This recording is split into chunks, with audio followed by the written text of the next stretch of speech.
convenient locations: Florissant, St. Peter's, and Creve Coeur. Schedule an appointment today by calling 636-441-7470 or the Audiology Center, STL.com. For 57 years, Chesterfield Fence and Deck has been one of St. Louis's top names in home improvement because of their commitment to put quality and professionalism first in everything they do. This is Debbie Monterey, and I can tell you from personal experience that they will give you the best and longest lasting outdoor products available with skilled installation teams who carry out their mission to be the very best in customer service and quality craftsmanship. Whether you're looking for fences, decks, sunrooms, screen room, patio, retaining wall, or more, Chesterfield Fence and Deck is a company that you can trust with your home. If you mention me, Debbie Monterey, they'll also offer you 48 months interest-free financing, which should go a long way. Go ahead and do your homework and call around and get bids, but you will find that you get the best value with Chesterfield Fence and Deck, the sign you have the very best. Visit them in the Chesterfield Valley or online now at chesterfieldfence.com. It's Chesterfield Fence and Deck, the sign you have the very best. This is the Verizon Extra Innings Show. Verizon, the most reliable 5G in St. Louis. Well, it's a well-played game tonight, but the Cardinals end up losing to Detroit by a 5-4 score. Welcome into the Extra Innings Show right here on KMOX. My name is Matt Pauley. As always, if you want to join in on the program, multiple ways to get connected: 314-436-7900, 314-436-7900. That's how you call or text. You can tweet at me, at Matt Pauley on air, MattPauley on air. Or for those of you who are paying attention to the video broadcast that is currently on Facebook, on YouTube, on Twitter, you can just post in the chat and we will respond to that as well. So lots of ways to get connected with the program after the Cardinals do end up losing today to Detroit, losing by a 5-4 score. I want to come out of the gate with this, and if you listen to me a lot, you know that I'm always talking about the fact that one of the things I appreciate about Oliver Marmol is how he's so willing to explain things that happen. So there is a moment in this game. It is a key moment in this game. It happens when Pedro Pages is allowed to bat for himself in the 6th inning with the bases loaded, with Alec Burleson available on the bench. So to his credit, he was asked about it. And I know I played this during the network post game. We don't often replay things, but I wanted to just replay this one answer for you. Let me make sure I have this queued up correctly. I wanted to replay for you this one answer from Oliver Marmol today, because I thought it was really good. And this is a really good example of why I like him and why I enjoy being able to listen to him talk about baseball. Yeah, that's a tough one. There's a lot of tough decisions today. This one's going to wear on me, to be quite honest with you. I'll get 2 hours of sleep tonight and be ready for tomorrow. That's what this one looks like, because, damn it, it was a lot of moving parts. Even taking Fetty out, letting Matz go through where he did. Not hitting in that situation, you definitely can. Pages does a really nice job of keeping the damn score. Like, you want him behind the plate because that's what gives you a really good chance to keep them from adding on. So you weigh that into the equation. There's a lot of moving parts to that. I mean, even at the end there, hell, I can talk for an hour on, do you let Matz face Torres? And if so, then you got Helsley in the 9th, right? Like, that's who you want in the 9th. But Torres kills lefties, and the last thing you want is he clips them, and you don't have a shot at it at all, right? So you get off the field. But I'm not going to use Leahy there for 1 out. He's done a hell of a job against lefties. You roll him back out there. And I'm choking, so sorry. Next question. All right, so that was Oliver Marmol right there. There's been a lot of talk on social media about whether or not Alec Burleson should have hit in that situation. You know, I don't know this for sure, but when Ollie sits there and says, I'm going to get 2 hours of sleep tonight, I'm going to be thinking about a bunch of these decisions. I do, like, if he has it to do all over again, is he making any of those decisions differently? Yeah, I would, to be perfectly honest with you, like, I wasn't wasn't bothered at all by Pages hitting in that spot. I get the idea of him being the guy that you want behind the plate in a close, tight game. And then he's somebody who's going to give you a good, respectable at bat just about every time out. I mean, even when he lined out there in the 8th inning, he hit that ball hard, hit the ball really hard. So does Alec Burleson give you a better shot there? Yeah, he does. I get that. How does that impact the rest of the game? And in that moment, in that situation, the Cardinals were valuing Pages continuing to be behind the plate in what was going to be a tight game the rest of the way. And I understand that. I get that. And it's those type of things that you have to weigh. He mentioned when he brought Kyle Leahy in, because you bring Leahy in to face off against Torres, because Torres is a guy who gets after lefties pretty good, even though Steven Matz was just absolutely dominant. That's another decision that you can go back on and look at. And in the moment, I didn't even think twice about Leahy coming in that spot. But this is one of those things where you do push down the dominoes a little bit, because when you do that, unless you take the lead in the bottom of the 8th inning, Leahy's going to come back out. Like he said, you're not going to run Leahy out there and only have him get one out unless it's a save situation in the 9th inning. So a lot of different moving parts in this. And I thought it was really interesting to hear him talk a little bit about that. Would love to hear your reaction to it at 314-436-7900. 314-436-7900. That's how you call. That's how you text. You can tweet at me as well at Matt Pauley on air, MattPauley on air, or you can leave a comment in the video chat, and we can talk through that. Do also want to remind you, as always, the Extra Innings Show, we are being brought to you by Gray Bar. We appreciate Gray Bar for all their support here at KMOX, including this program. Gray Bar is your distributor for electrical and datacom needs. Is our good friend Nate Gatter on the phone? Sometimes he is hosting this very show, and he has given us a call. Hi, Nate. Hi, Matt. You don't know this, but sometimes I would text in last year and I would, give you comments, especially if I had something that I thought might get you riled up. Sometimes I would text. This time I thought I would reveal my identity, to be fair. Wow. It's like Masked Singer.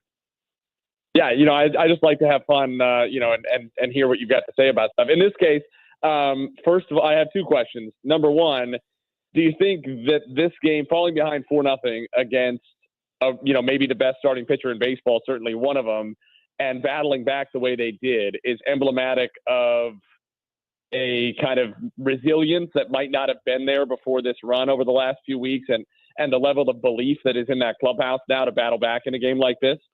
Yeah, I think that's fair, because, I mean, look, now also they've been really good against really good pitchers this year. Now it took them a little bit when they get down early with Skubal on the mound, even with what they've done against good pitchers this year. I think a lot of people thought this one is over. This one, they're not going to have much of a shot tonight, but give them credit for being able to fight back. Is it directly connected to, I don't think it's directly connected to this run that they're going on, but I think it's directly connected to the things that they've been doing that have led to the run, because during this run, they have had such good at-bats. They've been deep throughout the lineup. They've been relentless. They've worked counts. They've had a plan in every single at-bat, and I think they just stayed with their approach. So I don't know if that's the answer you're looking for, but the things that have led to the winning streak led to them coming back in this game, if that makes sense.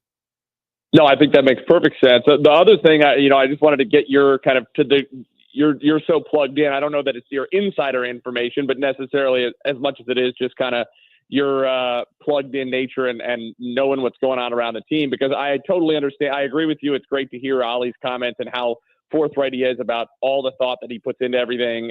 In the moment, I was thinking maybe Burleson for Pages. I totally understand why he decided not to do that. And so this isn't to take anything away from Pages. At the same time, what do you think Herrera needs to do defensively for them to feel more comfortable catching him a little bit more, especially as he gets back to being 100%, if he's not right now, still working his way back from the absence, and to allow them to then get the Alec Burleson bat in there more consistently, especially when the Tigers take the left-hander out of the game and go to a right-hander, and just not have quite as much of a logjam of some of these bats who they want to see out there a little more. Yeah, appreciate it, Nate. I don't think they're very comfortable defensively with Herrera in there. In fact, in a tight game like this, they're going to get Pages into that game at some point. Probably not the 6th inning when he came up to the plate there with the bases loaded, but he's going to be in that game at some point, whether it's the 7th inning, whether it's the 8th inning. You are not going to see Herrera behind the plate in a tight game if you've got Pages available. That's just the way things go.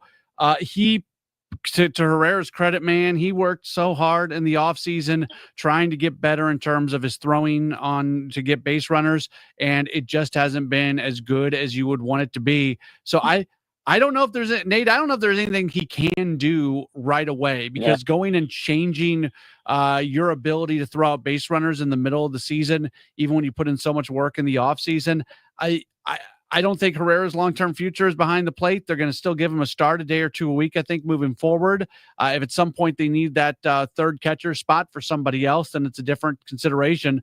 But with the current roster alignment, I don't think there's going to be a ton of trust defensively with Herrera behind the plate. Matt, we all appreciate you so much. Thanks for the answers. You bet. There's Nate Gatter joining us. Again, you hear him all over the place, and he's big time, man. He is big time. He is one of the national voices for Westwood One Sports, doing National College Football Game of the Week. Did a little NFL action this past year, and most importantly, just a good guy all the way around. So fun to talk with Nate Gatter for sure. And you hear him pop up. He was on. He's been on with Chris Ranji a lot this week during the Gas House Gang with Tom Ackerman out. Speaking of doing big things, Tom's been out doing the Missouri Valley Conference baseball tournament. So Nate's been coming in. So it's been good. A lot of love all over the place right now.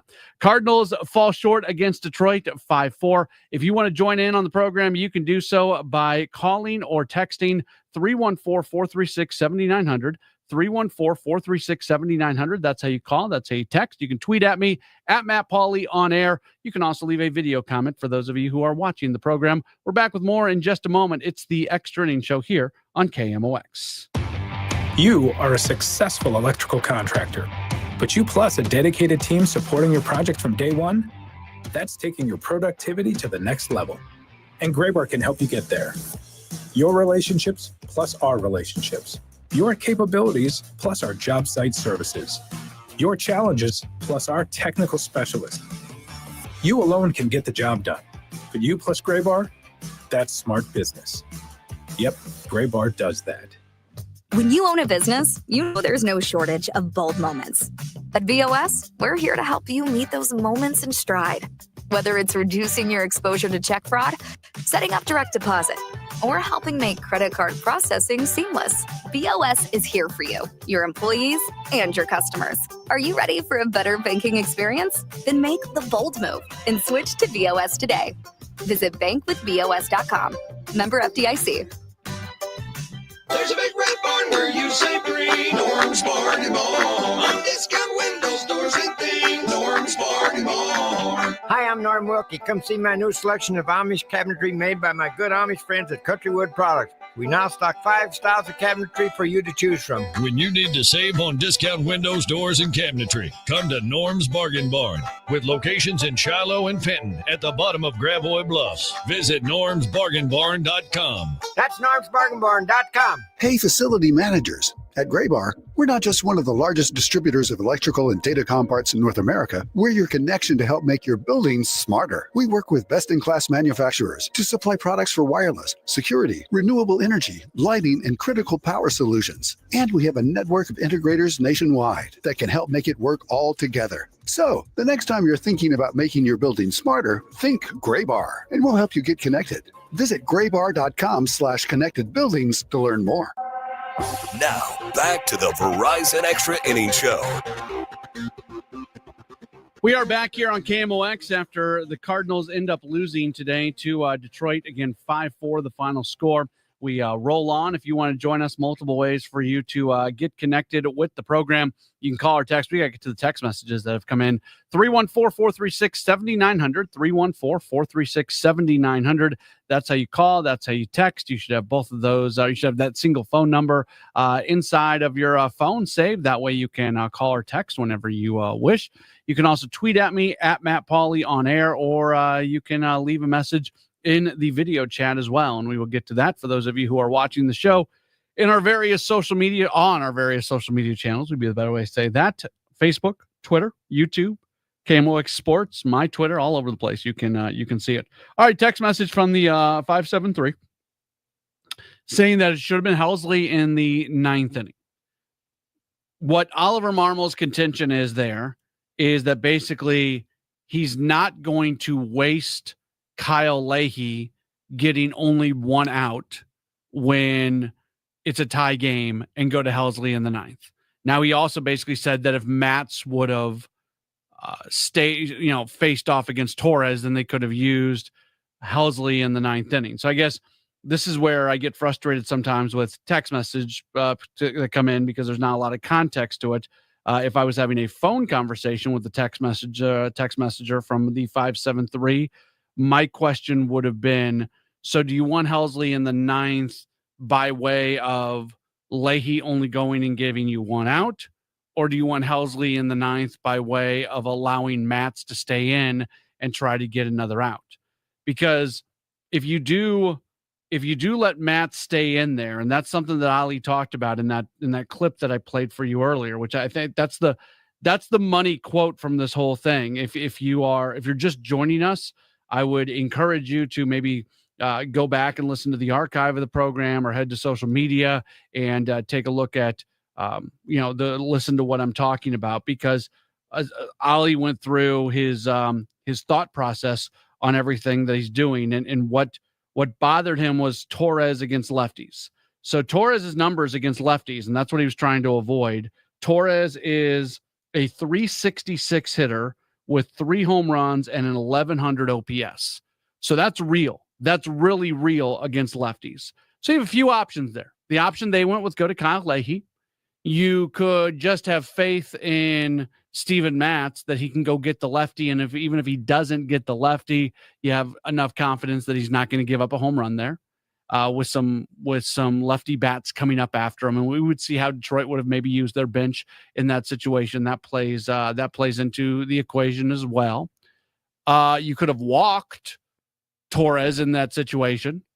And again, same thing that we were talking about a moment ago. Then you see whether or not they're going to keep those guys in the lineup. And with McKinstry and Green, they probably would, I guess. But those are the parts of the equation that go into this whole thing, which again, I think it's fun to talk through because there's so many different things that you could have done. The other part of the text message says, should have kept Walker in right as opposed to Burleson. So that's an interesting take on this one, especially, and one that also didn't really have a huge impact on this game, except for the fact that, you know what, let me back up for a second. It had potential impact. Alec Burleson did his job when he did end up coming up to the plate as a pinch hitter, because he was able to work a walk against Will Vest. And if you've been listening to much of what we've been talking about here on KMOX, we started the conversation yesterday during the Redbird Rush Hour because of some things that Alec Burleson said inside the Cardinals clubhouse yesterday, and I played the audio yesterday on the pregame show. Burleson said that his focus right now has been pitch selection. Another word for that is plate discipline. You know, that's one of those things where sometimes you hear these new words or new phrases and you kind of think it's something newfangled. All pitch selection is plate discipline. And it's something that Burleson said yesterday when we were talking to him in the clubhouse that he's really been working hard on. So he comes up to the plate in that situation, and what does he do? He draws a walk. And he laid off some really close pitches. In fact, ball 4 might have been a strike. If we're being really honest about things, ball 4 might have been a strike. But he did a really good job of not swinging at pitches that were outside of the zone, that were outside of an area where he was going to be able to drive them. And he does his job because that pushed Ivan Herrera into scoring position. Pedro Pajes then came up to the plate, hit the ball really hard, didn't have anything to show for it. So a lot of things going on right there. Appreciate the text message. I think it's a really again, I'm enjoying I'm geeking out a little bit on this because these are the type of baseball conversations that I really enjoy. I don't know if other people enjoy them quite as much.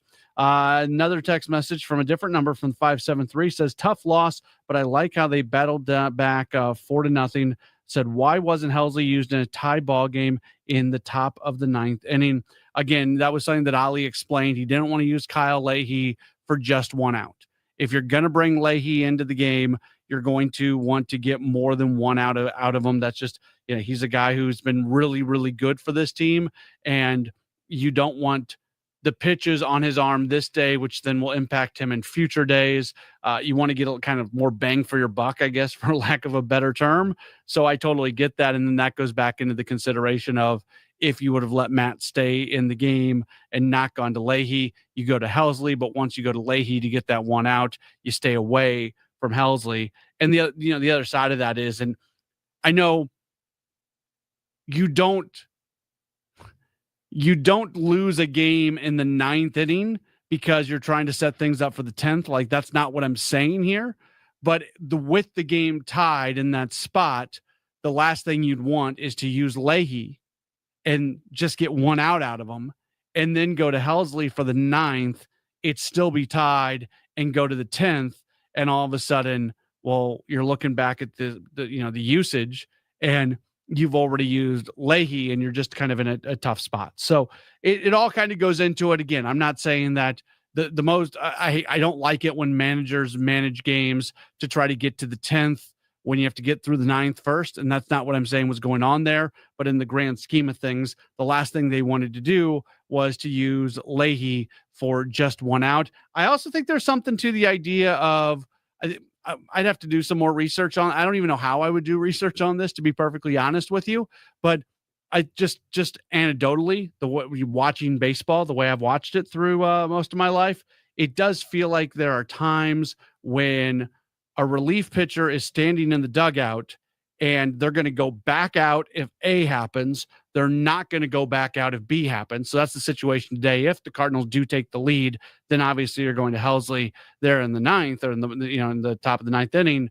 It feels like sometimes, and I don't know if it's a mental thing, I don't know if it's just a coincidence, I don't know if I'm making something out of something that's not really there, but it does feel like sometimes when there's a little bit of unknown, if a pitcher is going to come back out for the next inning, that's some of those moments where you don't see their best stuff. But Kyle Leahy's been so good this year.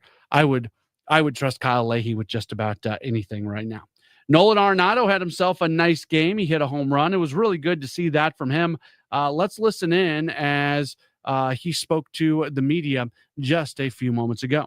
Yeah, we did great. I thought we did a really good job today. It's a great pitcher. I mean, it's not easy to score runs off him, obviously. I mean, so to be able to get a few like we did was good.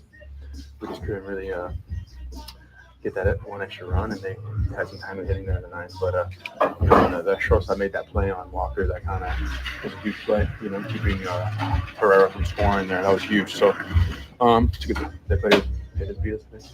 It's the kind of approach that you take with a pitcher like that, either as a team or individually. I think as a group, you just try to stay short. Try not to do too much. If he throws so hard that he's going to produce the power. So you just try to stay short, and we were able to have some pretty darn good at-bats today against him. Did that help you? Does it help you as a hitter with what you're searching for? If you can kind of simplify things like that, say, hey, let him provide the power. Yeah, I think obviously I think that's what I need to work. That's what I'm trying to work on, trying to simplify and slow it down a little bit. And when you face great pitchers with good arms, they're going to force you to do it too.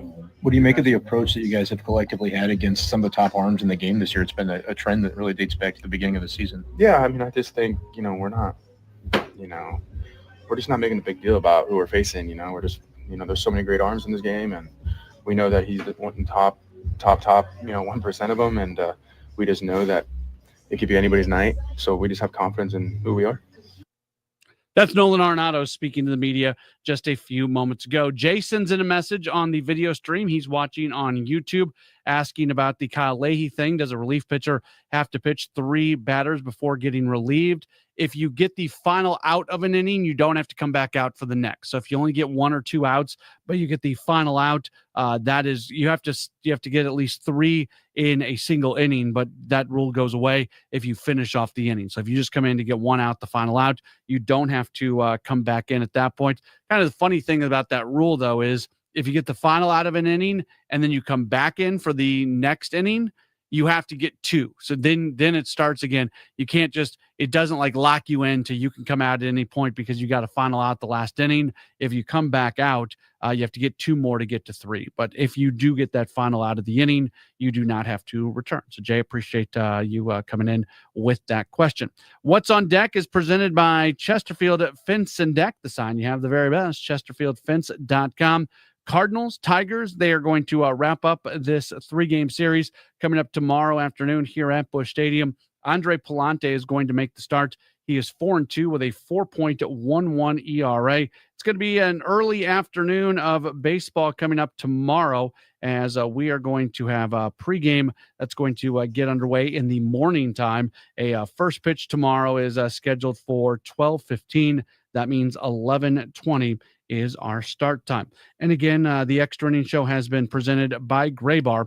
Graybar is your distributor for electrical and datacom needs. That's about going to do it for the program this evening. Thanks so much for being tuned in. This is I like shows like this. I don't, where we can really kind of look at 1 or 2 moves and really kind of lock in on them. A fun conversation to be sure. And appreciate Oliver Marmol and his answer in the post-game press conference, because I thought that was able to really push forward a good conversation about the decisions that were made. We're back with more Cardinals baseball tomorrow here on KMOX. The following program has been pre-recorded. Time now for the best of the DGS.